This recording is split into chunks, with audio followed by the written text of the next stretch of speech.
Assalamualaikum warahmatullahi wabarakatuh. Selamat malam pemirsa. Pada konferensi tingkat tinggi perdamaian yang digelar di Mesir, Presiden Amerika Serikat Donald Trump menandatangani dokumen perjanjian gencatan senjata antara Israel dan juga Hamas. Pertanyaannya pemirsa, setelah dengan disepakatinya gencatan senjata ini, apa yang akan terjadi selanjutnya? Kita akan bahas di Apa Kabar Indonesia Malam untuk Anda pemirsa. Bersama saya Vena Kintan. Dan saya Windy Wellingtonia. Pemirsa, dua kekalahan beruntun atas Arab Saudi dan Irak menjadi pil pahit bagi timnas Indonesia yang gagal melangkah ke Piala Dunia 2026.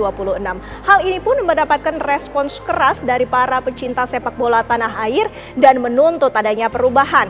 Pertanyaannya, akankah pelatih timnas Indonesia Patrick Kluivert dicopot? Kami akan bahas langsung saja. Kita mulai Apa Kabar Indonesia Malam.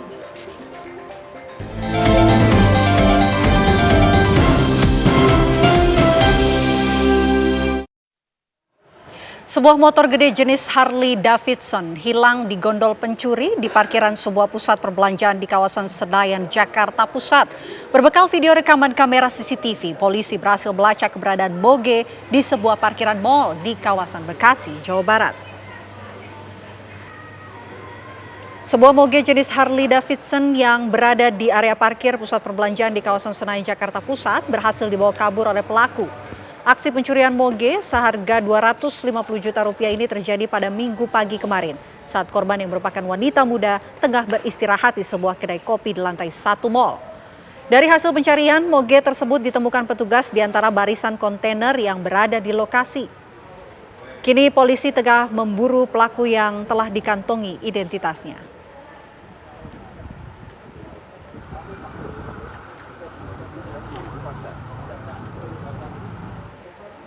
Untuk mengetahui penyebab kematian wanita hamil yang diduga dibunuh teman kencannya di hotel, Polrestabes Palembang melakukan pembongkaran makam atau ekshumasi.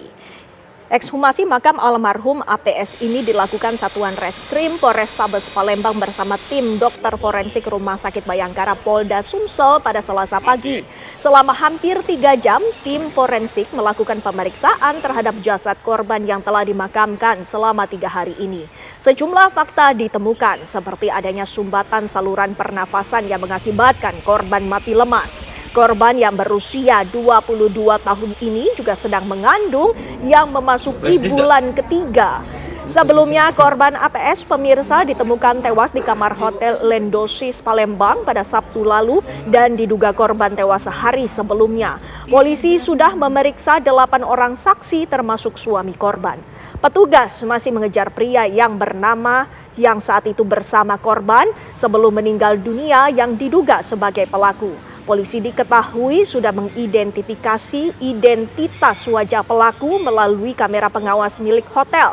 Diketahui juga motor dan HP korban ikut dibawa lari terduga pelaku.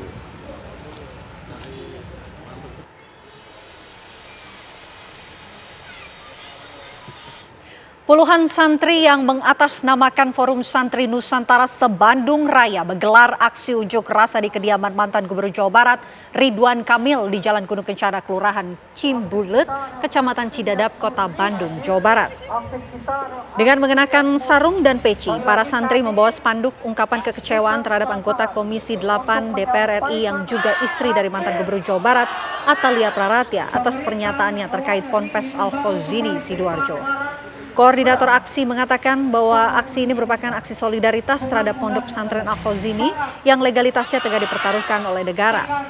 Dalam aksinya, massa menuntut Ketua Umum Partai Golkar memecat Atalia Praratya dari anggota DPR RI dan menuntut Atalia Praratya melakukan klarifikasi permintaan maaf secara terbuka kepada publik dan komunitas pesantren atas pernyataan yang menyinggung umat dan keluarga korban Ponpes Al-Fauzini. Membuat keonaran, tapi kami tidak sakit hati. Pak munduran Publik kepada hal yang buruk dan juga stigmanya Al-Fauzini. Dan pesantren Al-Fauzini.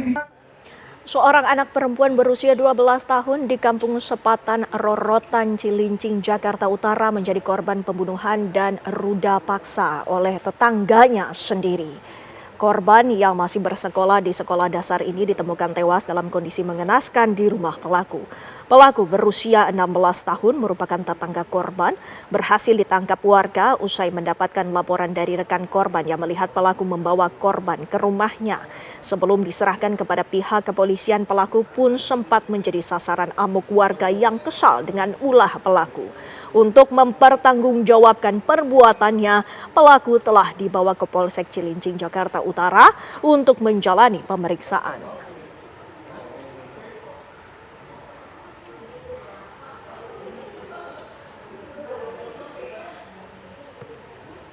Kebakaran menghanguskan belasan rumah kontrakan di pemukiman padat penduduk Kampung Rawa Bebek, Penjaringan, Jakarta Utara. Kebakaran yang diduga akibat dari korsleting listrik dari salah satu rumah kontrakan ini membuat panik para penghuni rumah kontrakan dan warga sekitar yang sedang tertidur. 19 unit mobil pemadam kebakaran dan 95 personil Damkar Jakarta Utara dikerahkan ke lokasi. Proses pemadaman pun sempat terkendala akibat sempitnya akses jalan menuju lokasi. Peristiwa kebakaran ini kini tengah ditangani oleh Polsek Metro Penjaringan.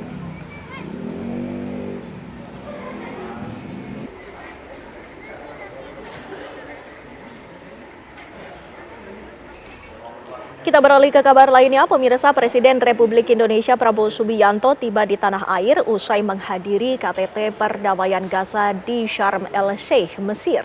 Presiden Prabowo menyampaikan kedatangannya sebagai bentuk komitmen Indonesia untuk membela rakyat Palestina, menjaga perdamaian Gaza, hingga dukungan penjaga perdamaian internasional. Pesawat kepresidenan Indonesia 1 yang membawa Presiden Prabowo mendarat di Lanut Halim Perdana Kusuma, Jakarta pada pukul 14.39 WIB. Prabowo tiba dengan Menteri Luar Negeri Sugiono dan Sekretaris Kabinet Teddy Indra Wijaya yang nampak keluar bersama dari dalam pesawat. Kedatangan Prabowo disambut oleh sejumlah menteri, di antaranya Menteri Sekretaris Negara Prasetyo Hadi, Menteri Pertahanan Syafri Samsudin, Menteri Pemuda dan Olahraga Erick Thohir, CEO Danantara Ruslan Ruslian, dan Kepala Badan Komunikasi Pemerintah Angga Raka Prabowo. Presiden Prabowo menyampaikan para pemimpin dunia berkumpul dan menyaksikan penanda tanganan gencatan senjata di KTT Perdamaian di Gaza di Sharm el-Sheikh, Mesir, dan kedatangannya sebagai bentuk komitmen Indonesia untuk membela rakyat Palestina, menjaga perdamaian Gaza, hingga dukungan penjaga perdamaian internasional.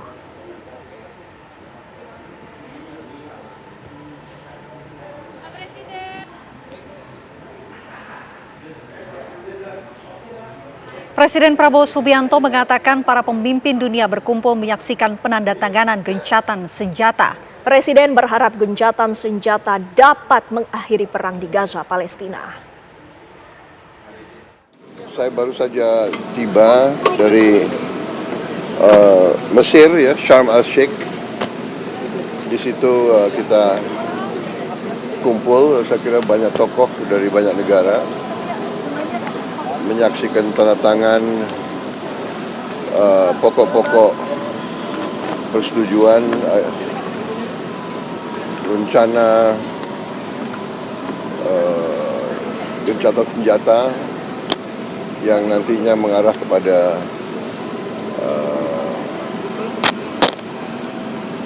perdamaian keseluruhan. Jadi ya, ini usaha yang besar.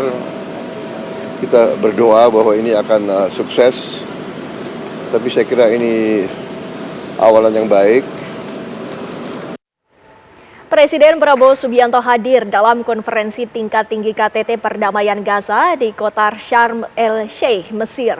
Pada konferensi ini, sejumlah pemimpin negara menandatangani perjanjian perdamaian dan penghentian perang di jalur Gaza, Palestina.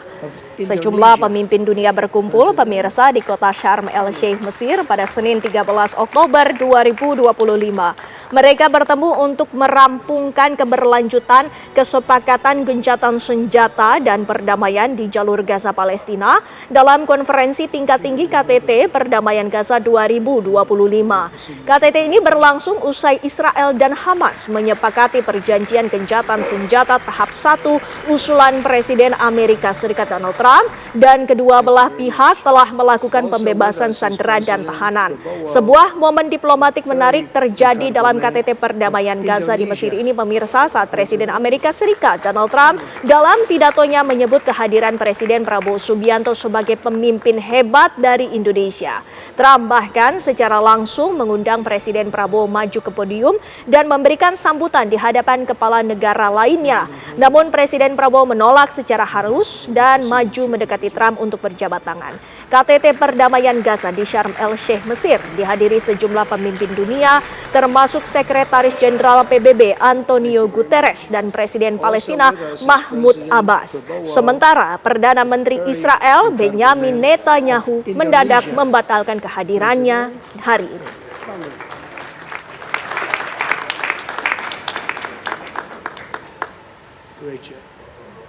Kita ke informasi lainnya, pemirsa. Mantan Menteri Pendidikan, Kebudayaan, Riset, dan Teknologi Nadiem Makarim kembali menjalani pemeriksaan penyidik Kejaksaan Agung dalam kasus dugaan korupsi pengadaan laptop Chromebook Selasa siang.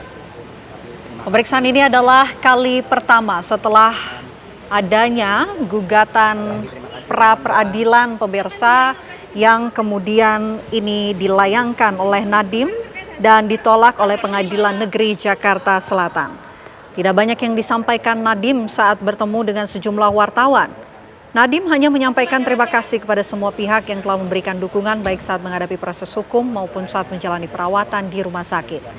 Mantan Mendikbudristek ini menerima hasil pra-peradilan dan menegaskan siap menjalani proses hukum. Terima kasih, mohon doa. Akan menjalani operasi kedua kapan itu, Mas? Masih ditunggu. Masih ditunggu. Kemarin terkait hasil pra-peradilan gimana, Mas? Ya. Unit PPA Satreskrim Polres Metro Jakarta Selatan terus menyelidiki tewasnya seorang terapis Spa Delta di sebuah lahan kosong di kawasan Pejaten Barat, Pasar Minggu, Jakarta Selatan beberapa waktu lalu. Penyelidikan kasus kematian terapis Spa Delta berinisial RTA terus dilakukan penyidik unit PPA Satreskrim Polres Metro Jakarta Selatan. Pekan ini penyidik PPA diketahui telah menyerahkan sampel organ tubuh korban guna memastikan penyebab kematian korban. Selain itu, pada pekan ini polisi telah menjadwalkan pemanggilan owner Delta Spa untuk menggali proses sistem rekrutan terapis. Polisi juga menjadwalkan pemanggilan terhadap petugas Dinas Catatan Kependudukan Sipil Indramayu, Jawa Barat guna mencari tahu usia asli korban. Polisi juga memastikan dari hasil pemeriksaan medis sementara korban tidak meninggal dalam kondisi hamil dan belum pernah hamil.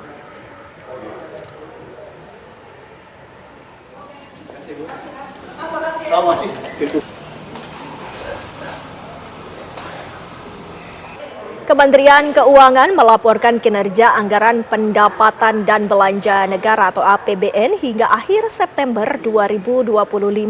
Menteri Keuangan Purbayayudi Sadewa memimpin langsung konferensi pers rutin APBN kita yang juga dihadiri oleh Wakil Menteri Keuangan Suhasil Nazara dan jajaran pejabat Kementerian Keuangan. Hingga akhir September 2025, APBN mencatat defisit sebesar 1,6 triliun rupiah atau setara 1,35% terhadap produk domestik bruto. Pendapatan negara mencapai 1.638,7 triliun rupiah, sementara belanja negara telah terrealisasi sebesar 1.960,3 triliun rupiah. Pemerintah menempatkan 200 triliun rupiah kas kas negara di Himbara untuk memastikan likuiditas ekonomi tetap terjaga.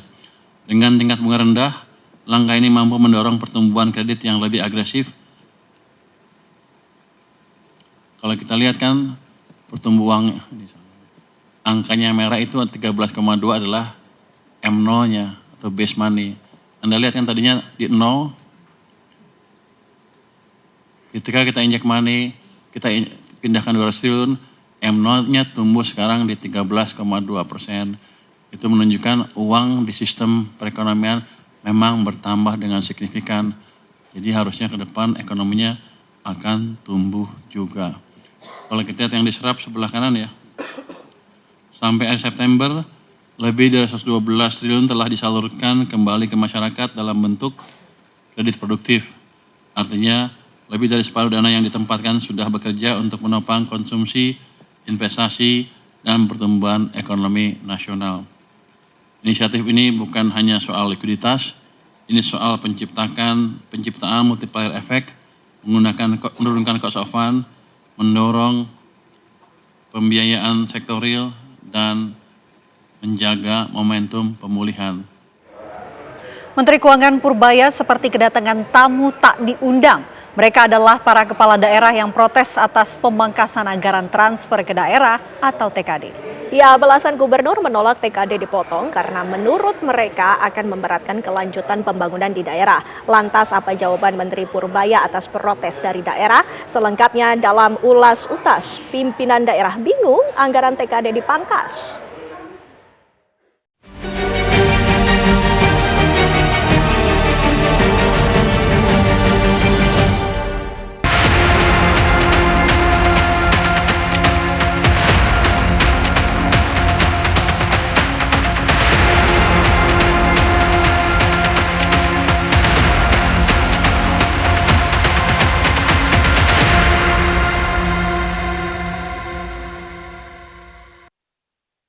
TKD turun, tapi belanja ke daerahnya nggak turun, naik. Jadi dialihkan ke program pemerintah pusat yang dibelanjakan di daerah. Langkah pemerintah memangkas anggaran transfer ke daerah atau TKD membuat resah sejumlah kepala daerah. Mereka ramai-ramai mendatangi kantor Kementerian Keuangan untuk bertemu langsung dengan Menteri Purbaya Yudi Sadewa. Kepada Pak Menteri, para gubernur menyuarakan protes atas pemotongan TKD yang menurut hitung-hitungan mereka memberatkan daerah.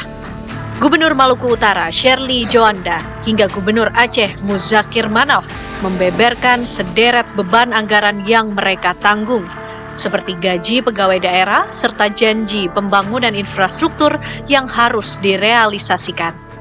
Total dana transfer dari pusat ke daerah untuk Provinsi Maluku Utara secara keseluruhan itu kita tahun 2025 itu 10 triliun sekian, di tahun 2026 itu sisa 6,7, jadi kita kepotong 3,5 triliun. Penjelasan sebelumnya bahwa ini sebenarnya relokasi ke kementerian dan lembaga, dan kemudian dari kementerian dan lembaga akan disalurkan kepada daerah kembali, tetapi kan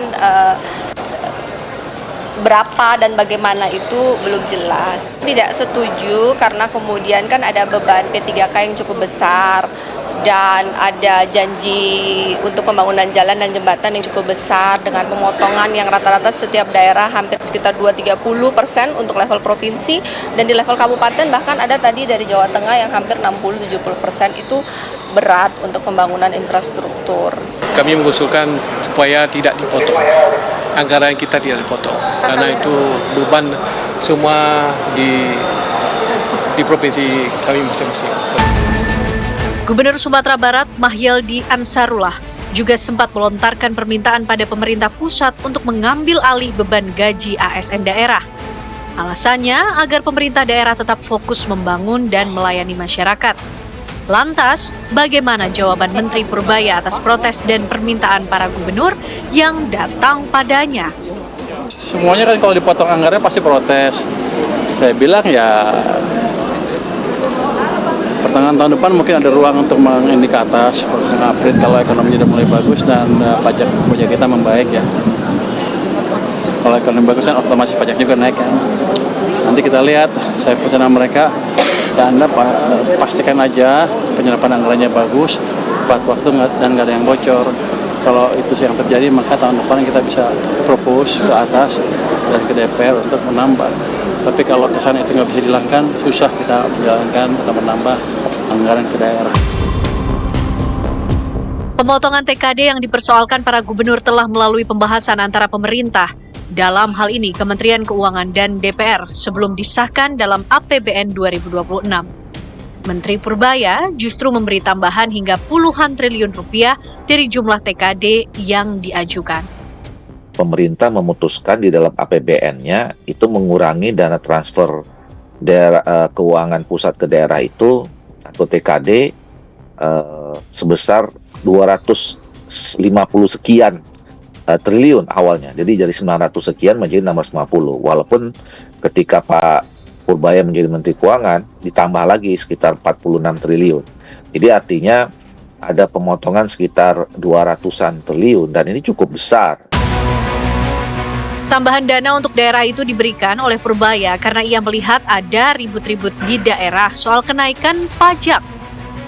Purbaya juga telah berkomunikasi dengan Menteri Dalam Negeri terkait besaran TKD.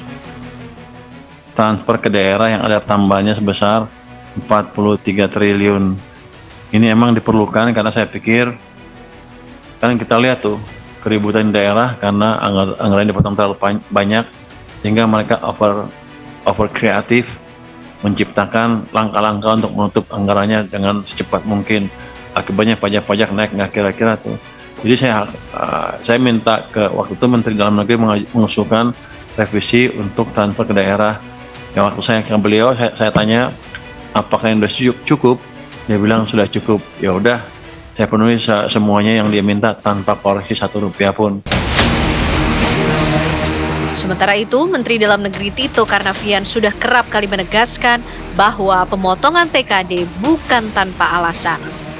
Temuan penyelewengan anggaran membuat pemerintah pusat seakan belum memiliki kepercayaan penuh pada daerah. Ada ketidakefisienan dalam pengelolaan anggaran di beberapa daerah. Ada tarik-menarik antara kepala daerah dengan DPRD. Untuk check and balance oke.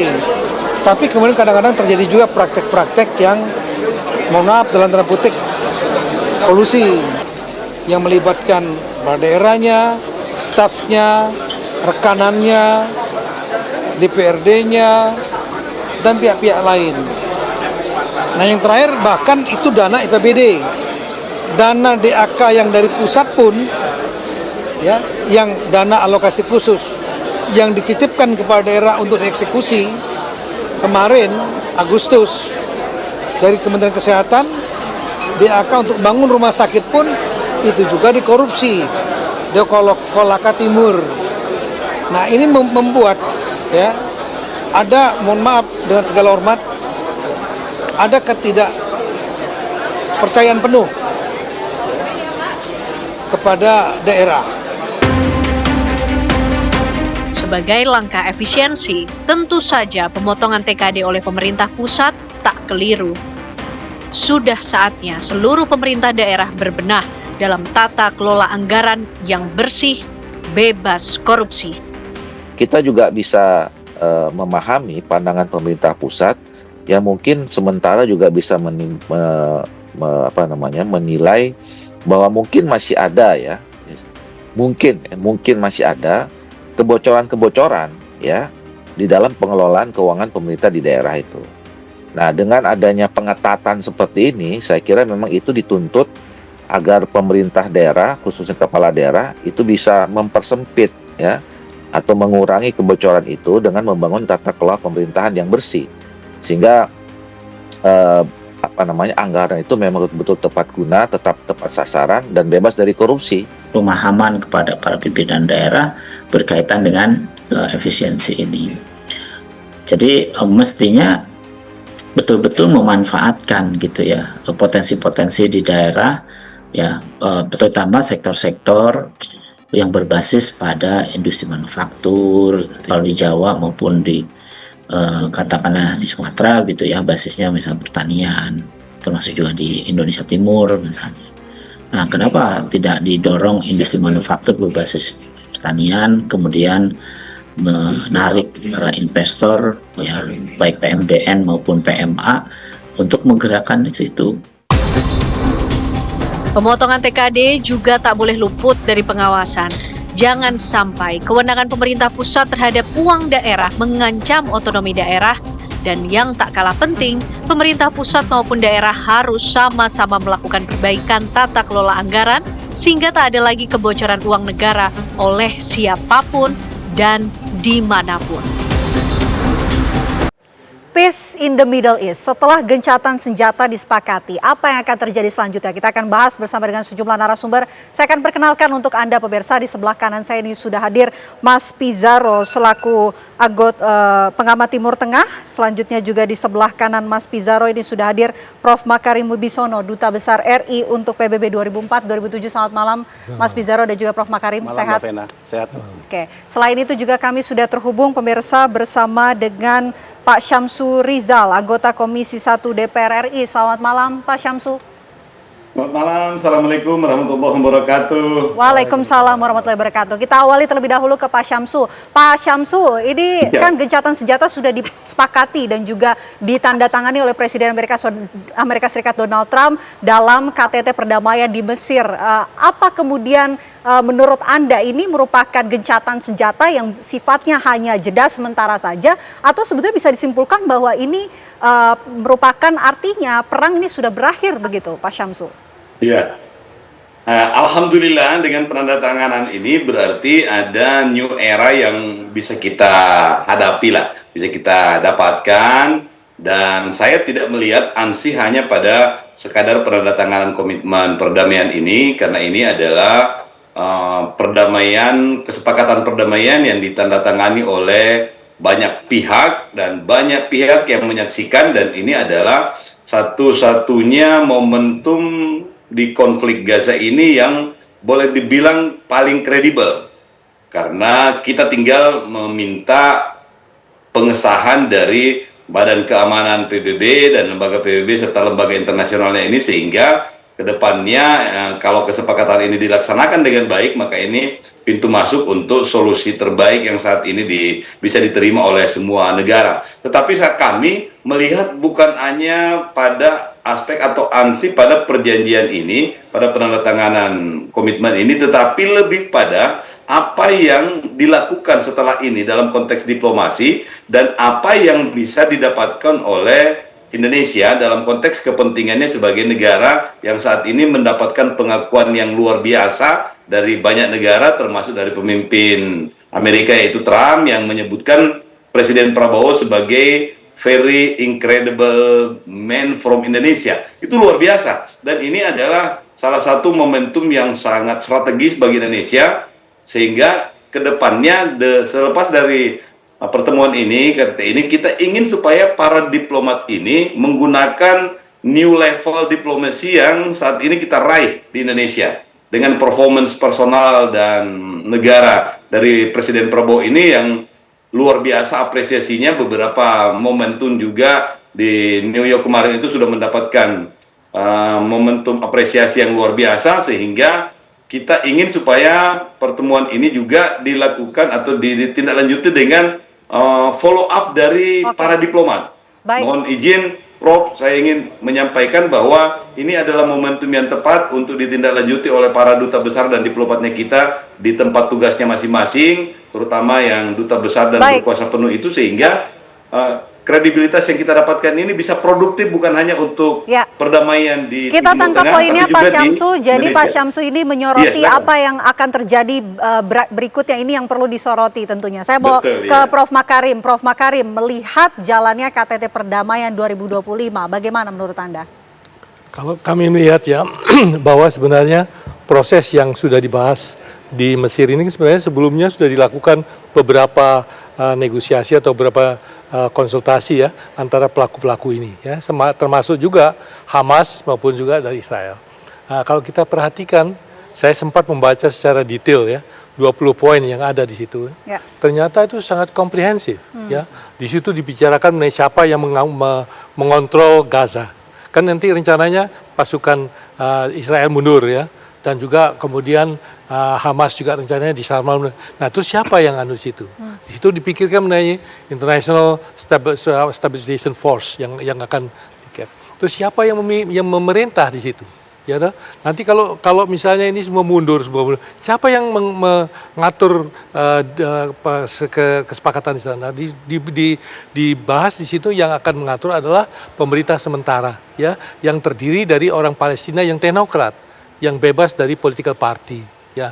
Jadi kemudian dikabarkan juga, nah bagaimana dengan kondisi untuk mencoba memulihkan kembali ekonominya, karena berhentinya peperangan tanpa adanya lapangan kerja itu kan tidak membuat stabilitas situasi kan. Perlu juga di situ juga dibahas mengenai bagaimana pembentukan economic zone yang ada di situ ya. Juga di situ digambarkan juga mengenai bagaimana membentuk semacam apa yang disebut dialog antar agama ya, karena di situ kan nanti kalau sudah terjadi kehidupan yang normal kan di situ ada orang Yahudi, ada orang Islam, ada orang Kristen, semua bersama-sama. Nah, bagaimana suasana yang rukun bisa terjadi? Jadi saya lihat bahwa hal itu sangat komprehensif. Ya. Hanya saya melihat, ya saya lihat mengenai kemerdekaan Palestina itu ada di butir 19.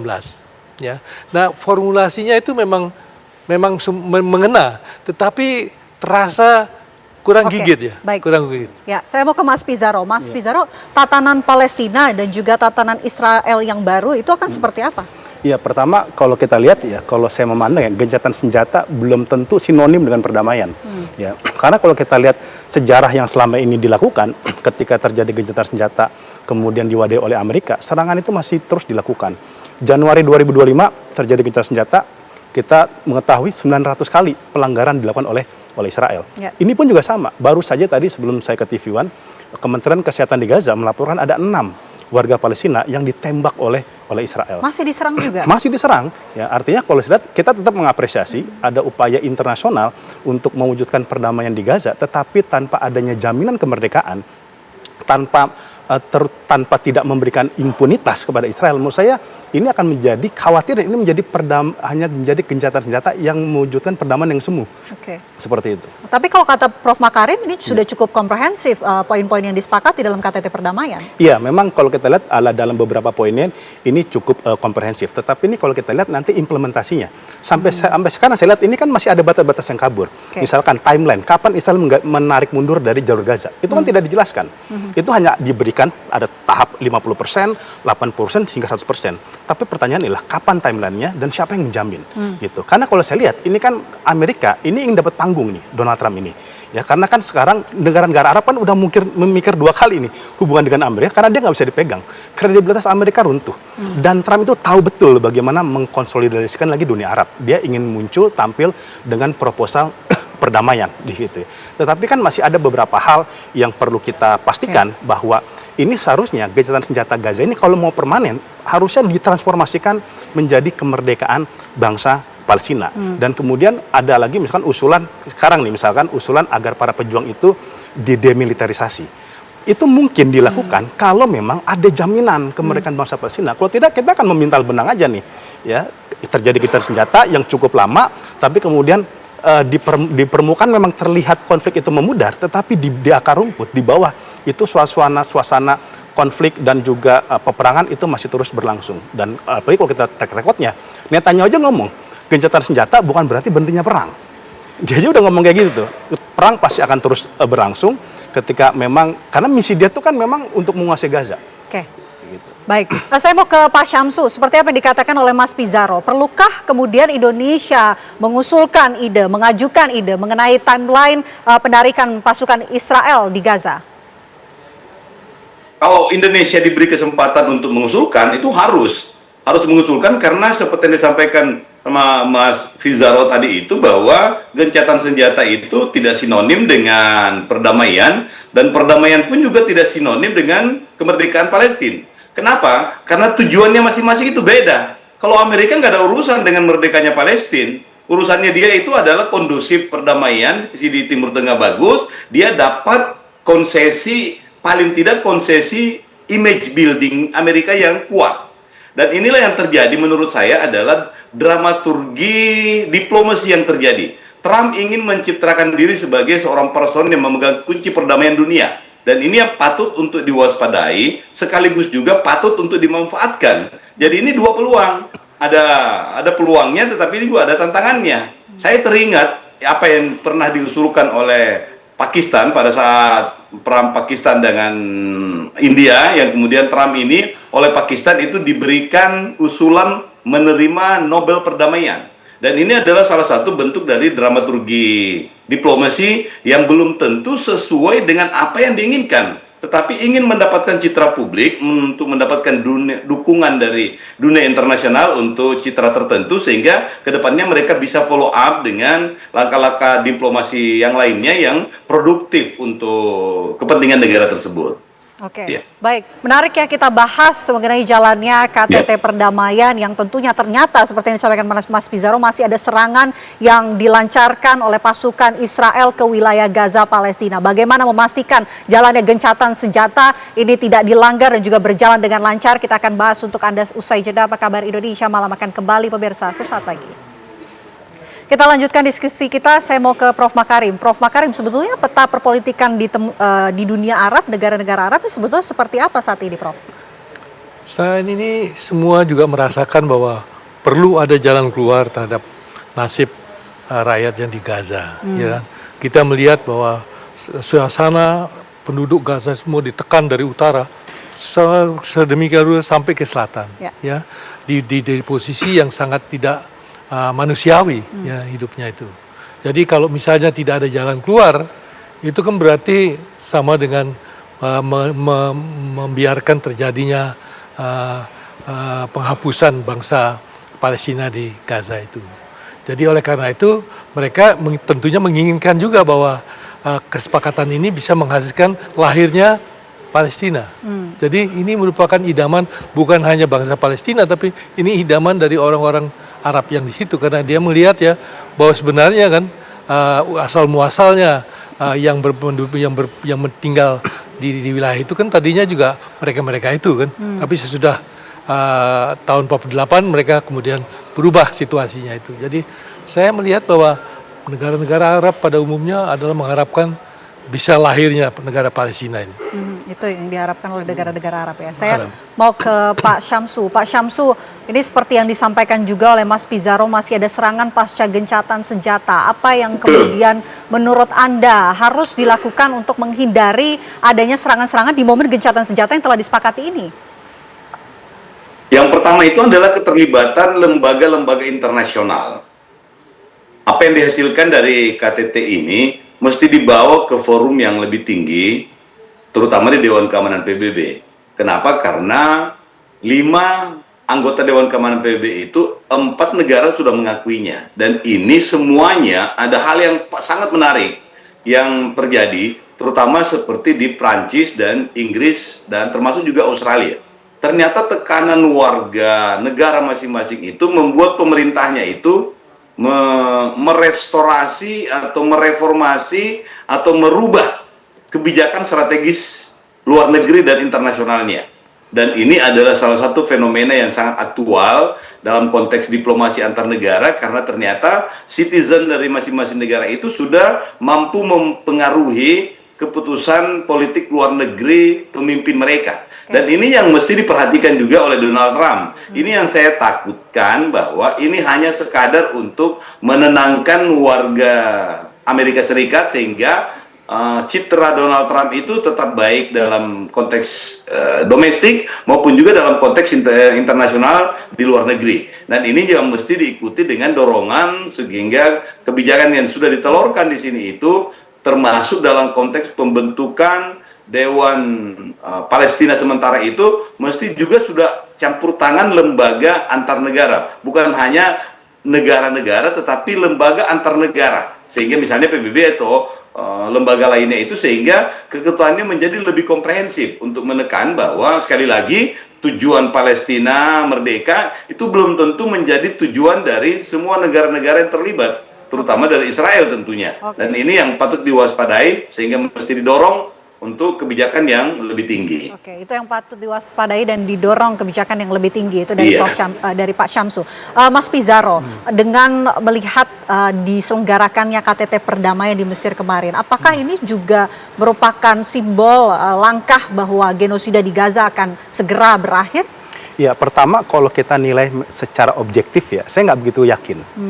Saya agak pesimis. Karena pertama, Amerika nggak bisa kita percaya sebagai pihak yang menekan Israel. Dan saya melihat ini lebih kepada kepentingan Trump karena bisnis ataupun kepentingan ekonomi Amerika di Timur Tengah itu mulai terancam. Kita hitung sekarang Mbak Vina, berapa negara-negara Arab yang sekarang masuk bridge? Ya, itu Uni Emirat Arab masuk bridge, Saudi masuk bridge. Padahal selama ini kan sekutu tradisional ekonomi negara-negara Arab itu Amerika.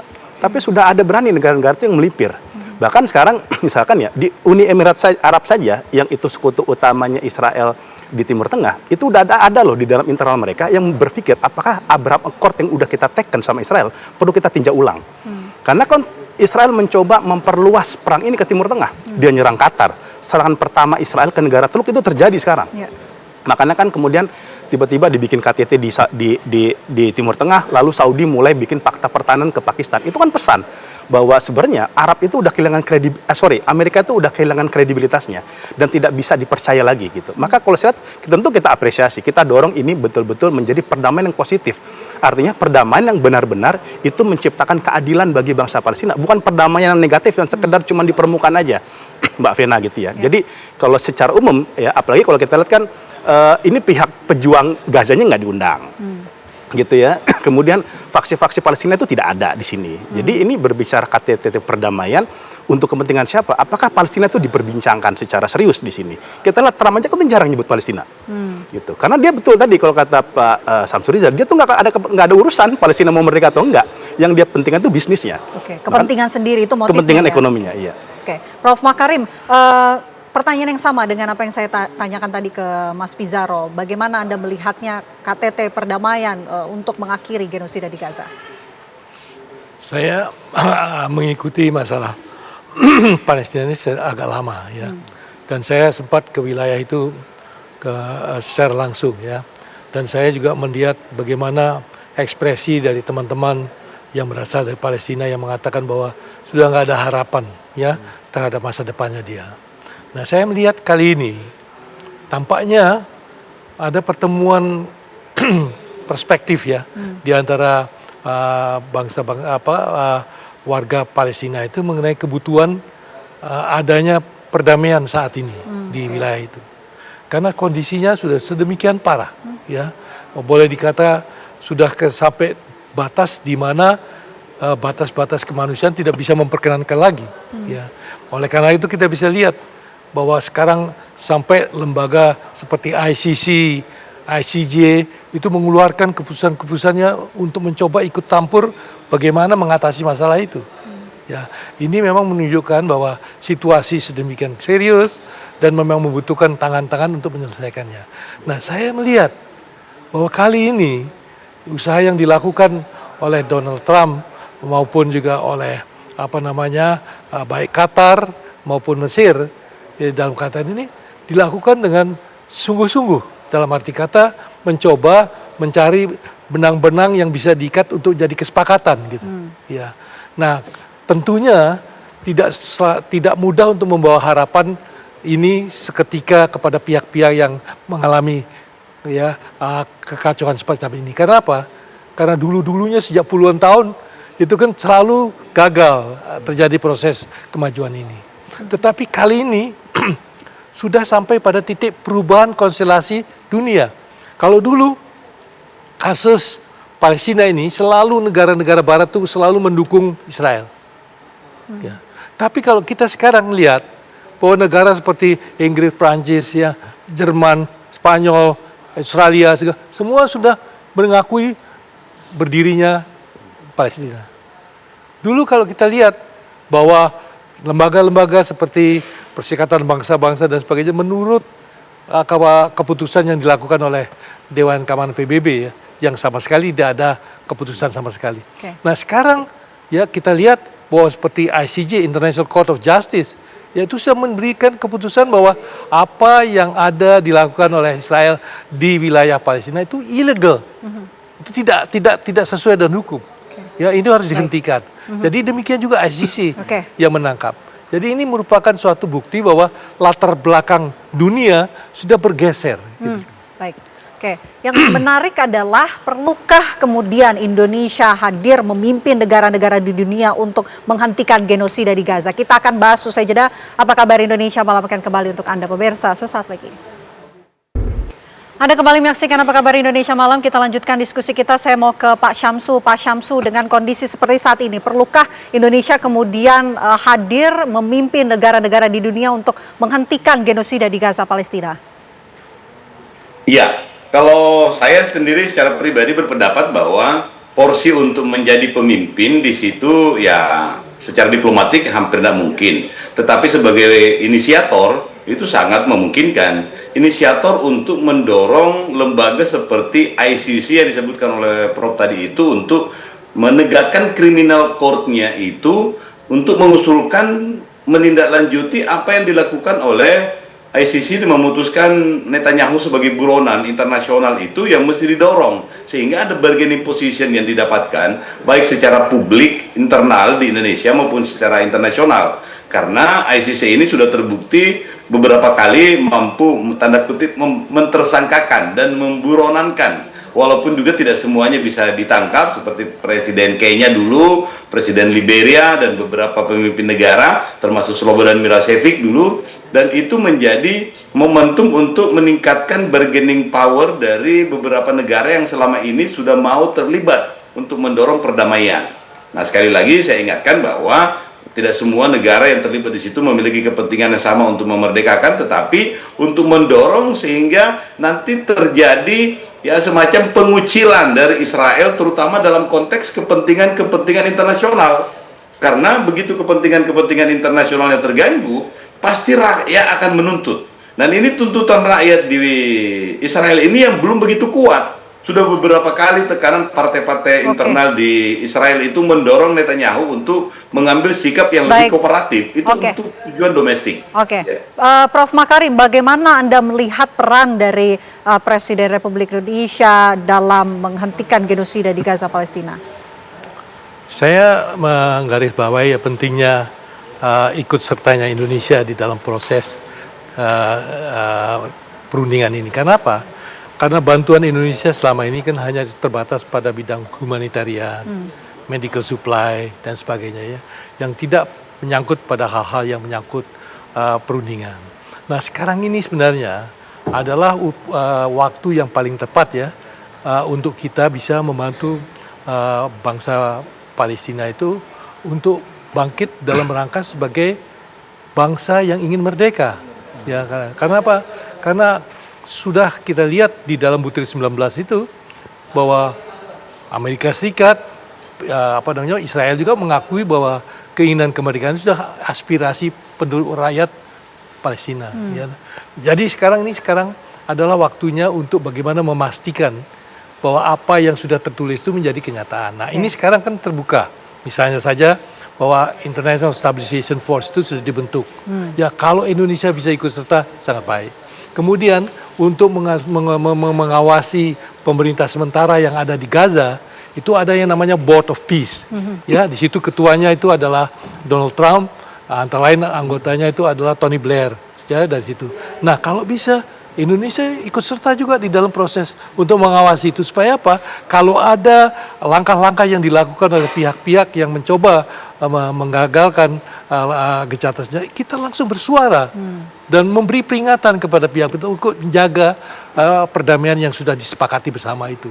Ya. Dan yang selanjutnya juga kita sangat penting ini adalah bagaimana untuk menghidupkan kembali ekonomi daripada Palestina itu, karena sekarang kan sudah hancur lebur lah ya situasi di Gaza itu.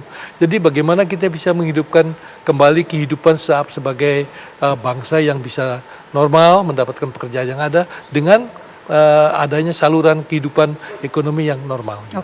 Mas Pizarro, tekanan Indonesia ke PBB untuk menyetop genosida di Gaza seperti apa? Iya, saya berharap Indonesia tidak hanya menjalankan konvensional diplomasi ya, diplomasi yang sifatnya kutukan, kecaman dan lain sebagainya. Indonesia harus selangkah lebih maju untuk menjadikan KTT perdamaian di Gaza ataupun momentum di PBB itu untuk melangkah memastikan adanya jaminan kemerdekaan di Palestina. Dan kita jangan hanya sebagai pelengkap. Ya sorry itu kalau saya lihat Pak Prabowo hadir di KTT hanya sebagai pelengkap saja.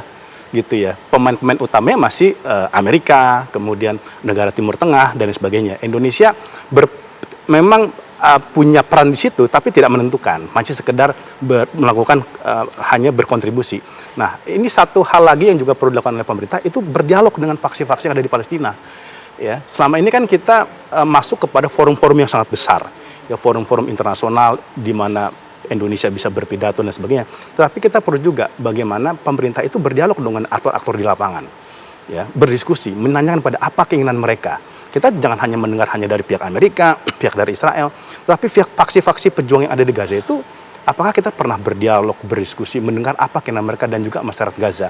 Saya khawatir itu tadi ya, ini gencatan senjata sifatnya sementara, ketika semuanya landai, ketika semuanya merasa ini sudah kembali ke status quo, serangan itu kembali terjadi. Dan siapa yang bisa, selama ini kita terlibat di UNIFIL di Libanon, Israel masih terus melakukan tekanan, tapi siapa yang bisa menghentikan mereka?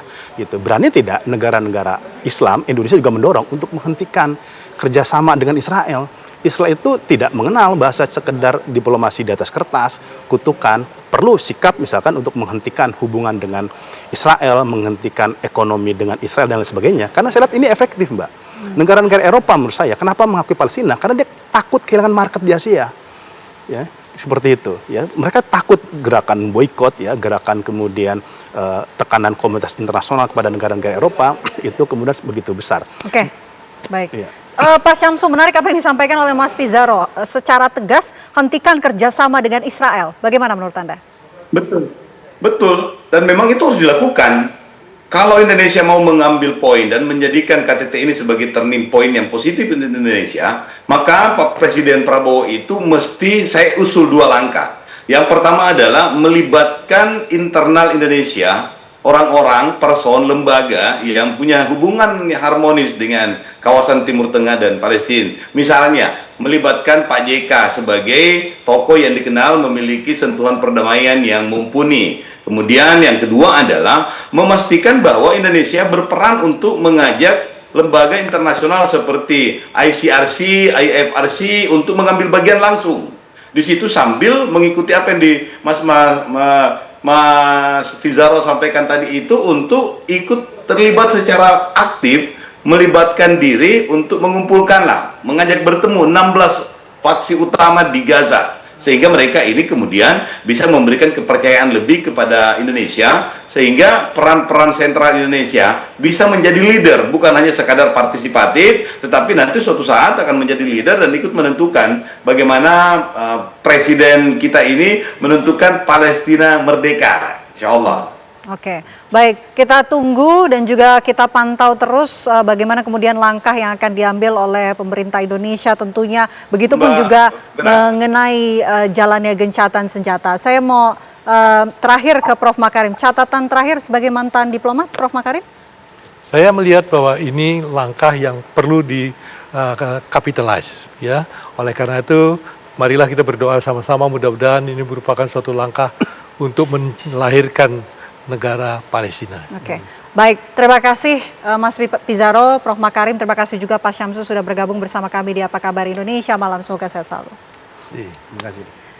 Pemirsa, publik sepak bola Indonesia dilanda kekecewaan mendalam setelah timnas gagal melaju di kualifikasi Piala Dunia 2026 zona Asia. Kekecewaan publik meluas dan mendesak pelatih Patrick Kluivert diganti. Kami akan hadirkan untuk Anda pembahasannya di Apa Kabar Indonesia Malam sesaat lagi. Ya, itu tadi pemirsa, pertanyaan besar yang saat ini sedang didesak oleh para pecinta sepak bola di tanah air. Apakah mungkin pelatih timnas Indonesia Patrick Kluivert dicopot? Langsung saja pemirsa, kita akan membahasnya bersama sejumlah narasumber yang saat ini sudah hadir bersama saya. Di samping saya sudah ada wartawan olahraga senior Bung M. Nigara. Selamat malam. Selamat malam. Bung, sehat selalu? Alhamdulillah. Alhamdulillah. Dan di sebelahnya juga ada Gita Suwondo yang merupakan pengamat sepak bola. Selamat malam. Selamat malam. Ya, dan juga ada mantan pemain timnas Indonesia, Bung Dede Sulaiman. Selamat malam, Bung Dede. Terima kasih sudah hadir bersama kami. Salam sepak bola. Salam sepak bola. Ini adalah semangat yang terus kita gaungkan, tetapi ternyata para pecinta sepak bola di tanah air ini lagi kecewa, Bung Nigara. ini bisa ditanggapi mungkin? Ya saya kira kekecewaan itu lumrah ya, wajar. Karena apapun juga kegagalan itu menimbulkan kekecewaan. Bukan hanya bagi supporter dan mereka yang datang jauh-jauh ke sana. Saya sendiri kecewa gitu. Saya sendiri kecewa sebagai wartawan senior. Ya kita sudah berharap, bermimpi bahwa kita bisa Piala Dunia. Zaman Dede Sulaiman mencetak gol ke gawang India dulu. Ya saya ngeliput tuh. Dede Sulaiman cetak gol. Kita 1-1 lawan India dan itu yang membuat kita lolos ke babak berikutnya ketemu dengan Korea Selatan. Ya sayang juga waktu itu kita gagal lawan Korea Selatan dua kali main, 2 kali kalah. Tetapi yang kedua juga Dede Sulaiman juga yang cetak gol. Ya, waktu kita kalah 4-1 di rumah gitu. Jadi kekecewaan itu lumrah dan wajar, dan hanya saja saya kira kita harus bisa membatasi, jangan sampai hal-hal yang tidak harus terjadi. Misalnya ya nggak enak dicontohinnya, tetapi itu terjadi di Kolombia. Di Kolombia kebetulan tahun 94 saya juga ngeliput Piala Dunia di sana, di mana ada pemain Kolombia yang ya nggak enak lah kejadiannya, dan ini nggak boleh terjadi di Indonesia karena bagaimanapun kekecewaan itu kita punya batas dan kita harus salurkan ini ke tempat yang semestinya, yaitu kepada federasi. Apakah netizen atau supporter yang sudah begitu luar biasa memberikan support minta Patrick Kluivert diganti, ya silakan aja. Tapi tentu saja PSSI punya perhitungan tersendiri. Jadi saya kira nanti tenis-tenisnya bisa oleh Bung Dede lah. Iya, silakan langsung saja, kita ingin tahu teknisnya. Ini kan kita ketahui tentu tidak ada pemain yang ada di lapangan ini menginginkan kekalahan. Mereka pasti udah 1000% di lapangan. Nah ini bagaimana menurut Anda? Oke, Mbak Windy, pertama-tama saya ucapkan dulu ya, memberikan apresiasi kepada para pemain yang telah berjuang sekuat tenaga untuk bisa memenangkan pertandingan itu. Tetapi kita harus mengakui bahwa kita memang Arab Saudi dan Irak lebih unggul daripada kita. Tetapi saya harapkan semoga para pemain tetap semangat, kerja keras, jangan berputus asa di situ, sampai di situ. Nah, kenapa dikatakan bahwa Patrick Kluivert out? Ya. Ada beberapa hal yang mesti dicermati, yaitu pertama, Patrick Kluivert tidak mempunyai taktik dan strategi dalam permainan. Kita nggak jelas dia mau main menyerangkah atau zona marking atau apa, kita tidak jelas dia. Yang kedua, starting 11 selalu berubah-ubah, tidak pernah ada yang pakem betul-betul yang berkualitas 11 pemain itu. Yang ketiga adalah Patrick Kluivert tidak pernah bisa menganalisa kekuatan lawan maupun kelemahannya, termasuk kekuatan kita maupun kelemahan kita. Contohnya, waktu lawan Australia dan lawan Jepang, kita punya kelemahan di sektor bek kiri maupun bek kanan waktu itu. Lawan Jepang 4 gol dari crossing. Lawan Australia sama juga dari crossing yang 3 gol itu. Jadi akhirnya memang Patrick Kluivert tidak punya kemampuan dan tidak berkualitas sebagai pelatih timnas Indonesia. Seperti itu. Merespons dari adanya kekecewaan ini, Bung Gita, apakah mungkin Patrick Kluivert selaku pelatih timnas Indonesia ini dicopot? Masih terserah federasi ya sebenarnya ya. Semua itu kan di tangan federasi, rapat exco dan sebagainya. Cuman persoalannya adalah sampai kapan Patrick Kluivert ini? Kalau kita lihat kan dari 8 pertandingan yang sudah dia pegang ya, 4 diantaranya dengan kekalahan. Dari 4 kekalahan itu 3 diantaranya dengan yang menurut saya formasinya salah saat itu. Formasi salah, pilihan pemain juga salah, pada saat itu pendekatan kepada pertandingan juga salah game plan-nya. Artinya kita attacking, tidak waspada terhadap lawan yang juga punya kekuatan menyerang yang sangat baik, lawan Australia, lawan Jepang misalnya. Kemudian lawan Arab Saudi kemarin, dia memasang pemain, memang ada Kelvin Verdong yang hari H cedera. Tapi kan masih ada Tom Haye saat itu. Tom Haye bisa dimainkan sejak awal, dia pasang Mark Locke. Itu titik lemah kita datangnya dari Mark Locke saat itu. Kemudian lawan Irak kemarin sebenarnya membaik sekali ya, pilihan formasinya oke, 4-3-3-nya oke. Artinya kita di tengah juga bagus. Hanya saja kita tidak punya tukang gedor seperti Ole Romani pada saat fit. Ole Romani hanya main 45 menit dan tidak fit. Itu aja. Nah, kedepannya kan akan ada FIFA Matchday bulan November, ada AFF, ada Piala Asia. Apakah Kluivert akan diberikan kesempatan untuk itu? Saya rasa juga harus ada pertimbangan dari PSSI sampai kapan ini Kluivert, karena lemahnya dari Patrick Kluivert adalah dia seperti tidak punya plan B pada saat plan A-nya itu mentok gitu. Dan di pertandingan 2 kali 45 menit kan sering karena kita berhadapan dengan lawan yang lebih canggih misalnya. Plan A kita nggak jalan ya. Lawan Jordan lah, lawan Libanon pertandingan persahabatan. Kita nyerang terus-menerus, kita ball possession tapi kemudian Libanon menutup dengan 8 pemain bertahan, kita seperti bingung mau masuk ke daerah pertahanan kita seperti itu. Nah, Patrick Kluivert harus dipertanyakan oleh PSSI, mampukah dia merombak semua itu? Itu yang saya lihat dia tidak mampu sampai sejauh ini. Tapi apakah dipecat atau tidak itu terserah pelatih. Kemudian kalau tagar Kluivert out, rasanya agak keterlaluan karena sampai anaknya juga mengalami ya Kluivert out. IG-nya itu sampai ditutup oleh anaknya Justin Kluivert itu karena terus-menerus kan dicecer oleh orang Indonesia bahwa harus out, bapak lu harus out, bapak lu harus out. Tapi itu kan sebenarnya nggak pantas ya, bahkan sampai dia menyindir di atap rumah saya ada tulisan Kluivert out, dia bilangnya seperti itu karena dia ngerasa bahwa ini nggak pantas ke dia karena dia nggak salah gitu. Iya, tidak terlibat dalam hal ini lah ini kan. Nah, Bung Dede, kita ingin mengetahui jika tadi kita evaluasi benarkah selama dipegang oleh Patrick Kluivert ini juga jejak rekam jejaknya itu seperti itu, dan bagaimana menurut Anda sebagai pemain dari kacamata ataupun sudut pandang seorang pemain melihat prestasi dan juga sepak terjang dari seorang pelatih ini menangani timnas Indonesia? Oke, Mbak Windy, parameter coach apa sih? Parameter coach adalah pertama adalah hasil. Hasilnya itu gimana? Kalau dia memegang tim, bisa memenangkan itu pertandingan dan bisa jadi juara, kan gitu ya. Lantas formasi pemainnya yang betul-betul dipasang sesuai dengan kualitas pemain itu sendiri. Berikutnya lagi adalah bagaimana setiap permainan itu kita bisa menampilkan yang terbaik seperti itu. Nah, Kluivert saat ini tidak pernah melakukan seperti itu. Jadi parameternya nggak masuk dia. Makanya saya sendiri mengatakan bahwa Patrick Kluivert out ya karena memang kualitasnya seperti itu. Baik. Nah, Bung Nigara, targetnya waktu awal itu memang kan targetnya itu untuk membawa Indonesia minimal untuk lolos Piala Dunia. Nah, ini sepertinya tidak tercapai mimpi yang sudah ditanamkan dan juga diberikan harapan kepada seluruh pecinta sepak bola Indonesia. Ini bagaimana? Sebetulnya kita berhasil ke Piala Dunia. U17 itu yang dilupakan orang. Tapi kan ini bukan yang dia naungi. Iya, sama-sama ke Piala Dunia. Bedanya usia, kelompok usia. Berarti pelatih lokal sebenarnya bisa lebih diandalkan gitu maksudnya. Ya, saya kira itu nggak bisa head to head lah, ya, nggak bisa head to head lah. Jadi saya kira tadi Dede secara teknis sudah mengungkapkan hal itu. Gita udah bicara soal penetrasi kepada anaknya yang sudah nggak harusnya nggak dilakukan. Tapi ya itulah kemarahan orang yang apa ya, yang memang seperti itulah sepak bola. Yang tadi saya bilang Escobar itu di Kolombia di Kolombia gitu. Sesuatu yang pasti terjadi. Karena sepak bola ini adalah garda terdepan untuk membuat bangsa ini melejit, itu sepak bola gitu. Ya, sepak bola ini menyihir dunia kok. Betul. Sepak bola cuma kalah dari Muhammad Ali. Muhammad Ali sendirian menyihir dunia. Sepak bola rame-rame, tetapi apapun juga sepak bola adalah bagian terpenting ya bagi kita, bagi orang Indonesia ini. Sepak bola alat pemersatu.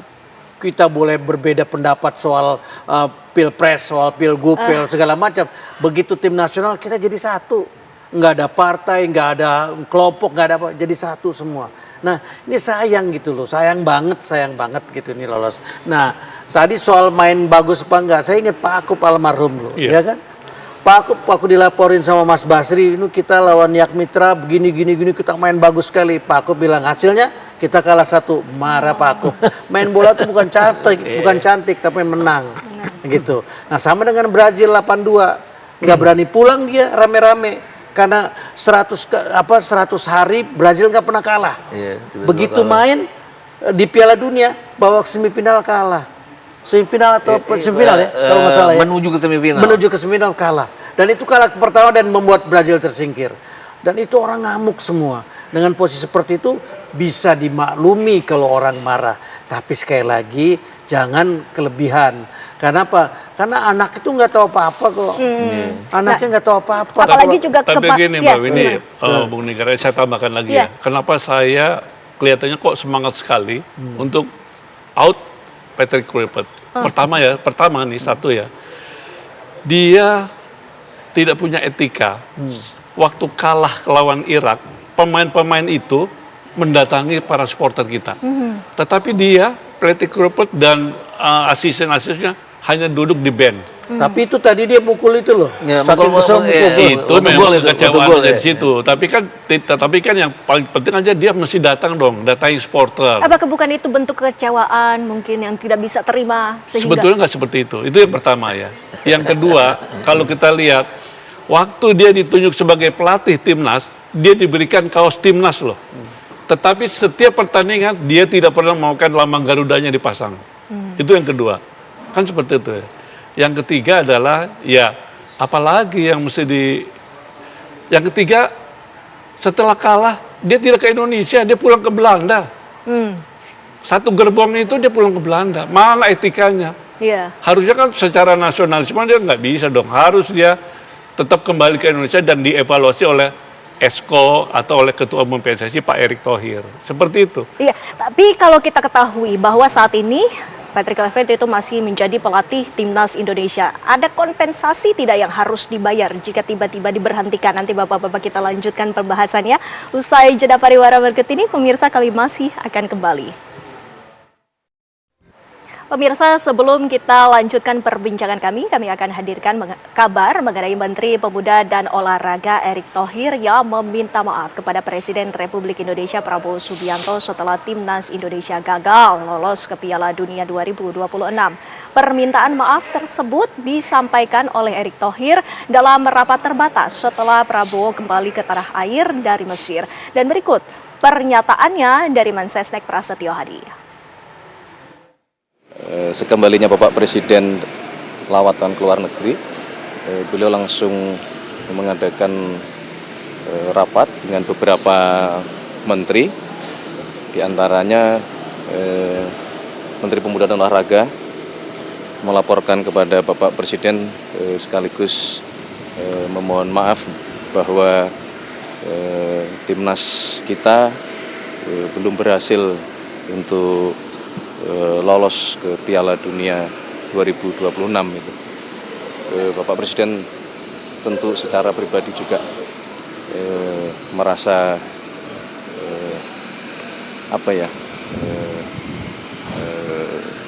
berat hati menerima kenyataan bahwa kita belum berhasil lolos, tetapi sebagai kepala negara, kepala pemerintahan, beliau menyampaikan untuk mari kita berusaha kembali. Ada dua event besar yang kita hadapi, Piala Asia di 2027 dan Olimpiade 2028. Ya, itu tadi kita sama-sama mendengarkan pernyataan dari Mensesnek Prasetyo Hadi. Bung Gita, jika kita tadi menelaah pernyataan dari Mensesnek, ini artinya Menpora telah meminta maaf atas kekalahan yang dialami oleh timnas Indonesia. Dan ini apakah pertanyaannya diperlukan adanya evaluasi? Harus ya kalau evaluasi. Tadi minta maaf Menpora ya, bukan ketua umum PSSI ya. Menpora, selaku Menpora. Selaku Menpora. Ya, harus ya evaluasi. Apapun kan emang harus evaluasi. Bahkan Sintayong waktu kalah lawan China sebelum kita ketemu dengan Jepang dan Arab Saudi di bulan November itu kan ada evaluasi terhadap dia saat itu. Dan itu penting. Kemudian waktu dia gagal di AFF 2024 kan juga ada evaluasi terhadap dia yang kemudian berujung pemecatan terhadap dia saat itu. Jadi saya pikir sangat harus evaluasi. Yang harus dipikirkan adalah kalau sampai ada punishment terhadap Kluivert dan jajarannya, kan harus ada kompensasi. Mungkin ada kompensasi yang harus dibayarkan. Walaupun jumlahnya tidak akan sebesar STI. Bisa juga bahwa kontraknya kan berakhir di Februari 2026. Ditunggu sampai 2026 kan mungkin saja. Kemudian masih ada 4 bulan, 5 bulan menuju AFF. Nah itu tadi yang saya bilang, Kluivert menuju AFF kalaupun dia dipertahankan dia tetap harus harus memantau pemain-pemain dalam negeri. Kenapa? Nanti kan 25 Juli, 26 Agustus itu kan pemain-pemain luar yang diaspora itu kan nggak mungkin dilepas oleh klubnya. Klubnya sudah bersiap-siap untuk ke musim berikutnya. Jadi dia harus mengandalkan pemain-pemain luar negeri. Banyak ya talenta-talenta di dalam negeri yang tidak terpantau selama ini baik oleh Sintayong maupun juga oleh Patrick Kluivert. Artinya jika dalam laga-laga yang terdekat dari timnas Indonesia, Bung Negara, dan juga masih memakai Patrick Kluivert sebagai pelatihnya, ada beberapa hal yang jadi catatan ataukah kira-kira apakah timnas Indonesia masih akan bermain seperti yang sebelum-sebelumnya? Saya kira sulit ya, Tapi ini sekali lagi kembali apa bunyi kontrak persisnya seperti apa kan kita nggak ada yang tahu gitu, kontrak persisnya gitu. Karena kalau menurut saya antipati terhadap Patrick Kluivert ini udah sangat besar gitu. Dan itu akan menjadi kontraproduktif apabila dia terus dilanjutkan gitu. Nah mungkin akan Pastur yang akan ngambil alih. Mungkin ini sekali lagi ini cuma saya tebak-tebakan saya aja gitu loh. Kenapa? Mungkin tadi apa Gita bilang kan sampai Februari. Jadi kalau diputus tengah jalan mungkin ada kompensasi. Ya, tetapi mungkin supaya nggak sampai ke sini dipakailah karena kan juga rame perdebatan antara Kluivert dengan Pastur soal pemain gitu kan. Nah jadi posisi ini seperti itu kira-kira. Jadi PSSI juga kemungkinan besar menurut sekali lagi nih feeling saya aja nggak akan menggunakan Patrick Kluivert lagi, tapi akan tetap menggunakan Pastur gitu. Nah sampai kemudian nanti setelah Februari 2006 mungkin memilih pelatih yang lebih baik lagi gitu. Kan sebetulnya kenapa kita milih Sintayong? Saya ingat betul tuh itu SEA Games 2019 di Manila waktu itu. Karena saya staf khususnya Pak Amali waktu itu, Pak Amali Menpora. Kalau waktu itu pilihannya kembali ke Luis Milla atau ke Sintayong. Awal dalam diskusi terbatas ya akhirnya diputuskan lah itu ke Sintayong. Kenapa? Karena terus terang bayangan saya itu pelatih Vietnam yang begitu luar biasa keren. Ternyata Sintayong kan enggak. Sintayong ini malah jadi orang Jawa di Indonesia gitu. Dia lembut sekali. Bukan Park Hang-seo gitu. ya. Iya, lembut sekali gitu. Jadi menurut saya memang ini Korea yang beda dengan Korea yang sebelumnya. Karena sebagai wartawan, saya sering sekali tuh ngelihat atlet-atlet Korea ditampar oleh pelatihnya. Misalnya petinju turun kalah ditonjok sama pelatihnya. Dan biasa aja gitu untuk kalau orang Indonesia pasti ngamuk gitu. Nah, saya ngebayangin Sintayong tuh kayak gitu, tapi ternyata beda. Jadi sekali lagi semuanya ada proses. Ada proses kita baru sampai sini. Kalau ujuk-ujuk justru menurut saya akan sangat memang sekali lagi ini mengecewakan, tapi kalau ujuk-ujuk kita seperti simsalabim kan. Nggak ada prosesnya di tengah jalan tiba-tiba berhasil. Ini juga menurut saya akan menjadi momok yang menjadi momok yang gak enak lah. Oh ini ternyata ngurus sepak bola gampang loh. Ngambil aja semua itu selesai. Kan gitu akhirnya nggak ada nih pembinaan. Padahal ini kita butuhkan. Tapi saya senang sekali tadi Mas Pras sudah mengatakan bahwa Presiden udah dengan berat hati menerima kegagalan itu. Iyalah karena Presiden punya lapangan bola banyak. Punya kegiatan sepak bola banyak. Presiden kita ini orang silat, ketua umum silat, sudah 22 tahun mimpin silat, tapi pada sepak bola luar biasa gitu. Nah jadi situasi ini nggak boleh kita abaikan karena kita dapat presiden yang quote and quote gila olahraga. Ini harus terus kita manfaatkan dengan sebaik-baiknya supaya apa yang kita harapkan ini bisa berhasil. Paling tidak 3 cabang olahraga yang sudah memperoleh medali emas di Olimpiade, panjat tebing, angkat besi gitu. Nah, ini terus bisa dikembangkan dengan sebaik-baiknya. Nah, sepak bola sebagai induknya dari semua cabang olahraga, nah, ini bisa ikut menorehkan prestasi. Baik, Bung Dede, kita ketahui juga apabila pelatih ini tiba-tiba diganti, bukankah ini nanti perlu adaptasi juga terhadap para pemain, Bung Dede? Oke, memang pasti ada adaptasi. Tetapi kalau menurut saya, kalau memang Patrick Kluivert itu memang harus dievaluasi. Kalau memang mau dipakai terus harus dievaluasi secara keseluruhan.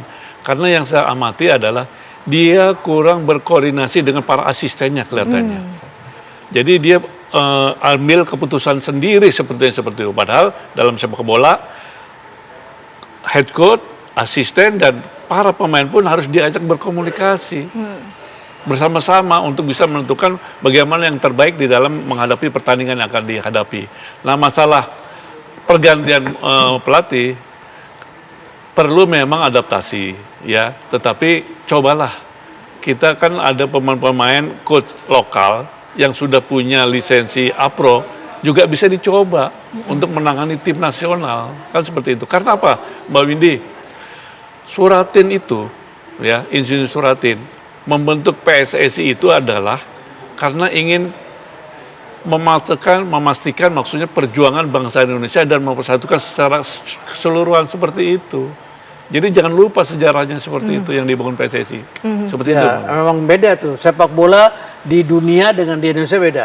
Di Indonesia itu alat perjuangan. Jadi bukan kalau di Italia dari awal bisnis.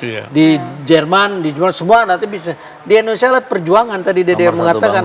Memang Indonesia belum ada. Suratin itu bisa berani mengatakan persatuan sepak raga seluruh Indonesia. Indonesia aja belum declare. Suratin itu pakai merah putih. Indonesia belum menentukan benderanya merah putih, nama negaranya Indonesia belum ada itu, gitu. Suratin berani kenapa gitu? Karena ada Sumpah Pemuda, karena ada kakak iparnya itu salah satu pencetus Sumpah Pemuda, dan itu yang membuat dia menjadikan sepak bola ini bagian terpenting bagi bangsa ini. Kenapa? Karena 6 cabur yang dibawa oleh Belanda tahun 1916 itu hanya sepak raga yang boleh dimainkan oleh rakyat setempat, dan Belanda waktu itu tahu kalau orang Indonesia itu suruh main sepak raga, waktu itu bolanya dibikin dari segala macam lah, belum ada bola kulit, itu udah lupa segalanya, lupa pokoknya ngomongin itu aja gitu. Nah, jadi Belanda mengatakan ini kalau dikasih ini maka lupa dengan soal kemerdekaan. Dia lupa ada Suratin. Suratin yang berpikir, oh kalau pejuang berjuang di sana, politisi berjuang di sini, gua harus berjuang di tengah-tengah kota dengan menggunakan sepak raga, dan berhasil. Perjuangan dari timnas Indonesia sendiri juga masih belum berakhir, Bung Gita.